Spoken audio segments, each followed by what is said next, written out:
Hi friends, இன்றைக்கி நம்ம என்ன பார்க்க போகிறோம்னா சன்னா மசாலா எப்படி செய்யறதா பார்க்க போகிறோம். வாங்க ஃப்ரெண்ட்ஸ் பார்க்கலாம். அடுப்பத்தை வச்சுக்கலாம். இப்போ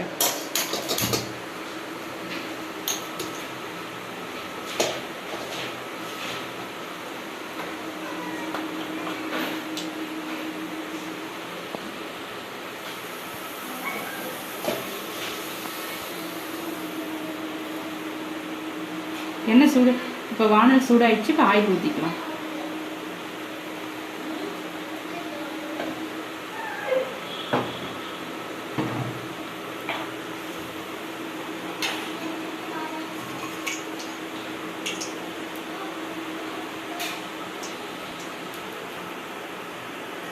இப்போ எண்ணெய் காஞ்சிச்சு. பட்டை லவங்கெல்லாம் எடுத்து வச்சுருக்கேன், அதை போட்டுக்கலாம்.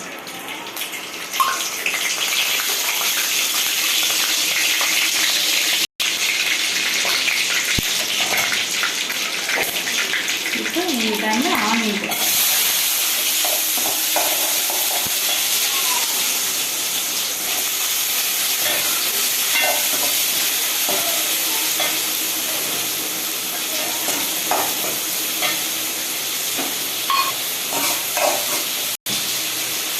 இப்போ வதங்கத்துக்காக உப்பு கொஞ்சம் போட்டுக்கலாம்.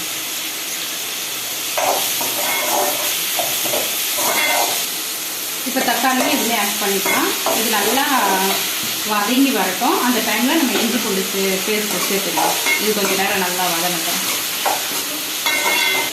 இதை வதங்கி வந்துச்சு. இப்போ வந்து நம்ம இஞ்சி பூண்டு இது கொஞ்சமாக சேர்த்துக்கலாம்.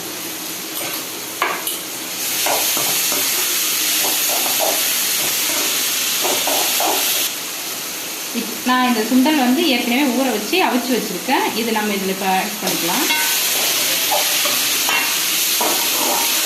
அந்த அவிச்சு சுண்டலேருந்து கொஞ்சம் சுண்டல் எடுத்து நான் வந்து இந்த முக்கல்லையை நல்லா பேஸ்ட் பண்ணி வச்சுருக்கேன். இதையும் அதில் சேர்த்துக்கலாம்.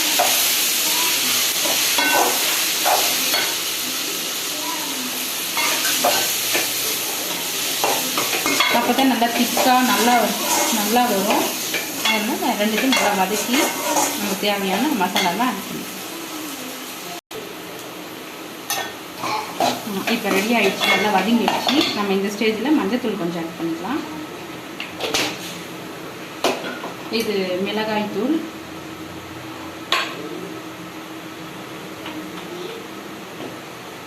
இது வந்து ரெட் சில்லி. இப்போ நல்லா கிண்டி விட்டுட்டு தண்ணி ஊற்றிக்கலாம்.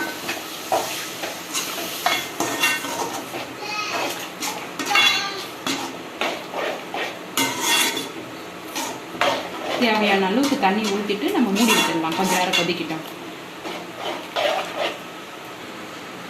இப்போ ஓப்பன் பண்ணிடலாம். ரெடி ஆகிடுச்சுன்னு நினைக்கிறேன். இப்போ இந்த ஸ்டேஜ் ரெடி ஆகிடுச்சு. உங்களுக்கு பார்த்தாவே தெரியும். இதுதான் ஃபைனல் ஸ்டேஜ். நம்ம வந்து இப்போ மல்லித்தழை தூவி ஆஃப் பண்ணிக்கலாம்.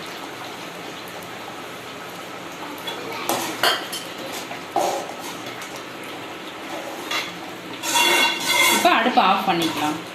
சன்னா மசாலா ரெடி ஆயிடுச்சு. உங்களுக்கு பார்த்தாவே தெரியும். இது வந்து நம்ம வந்து சப்பாத்திக்கு பூரிக்கெலாம் வச்சு நம்ம சாப்பிட்லாம்.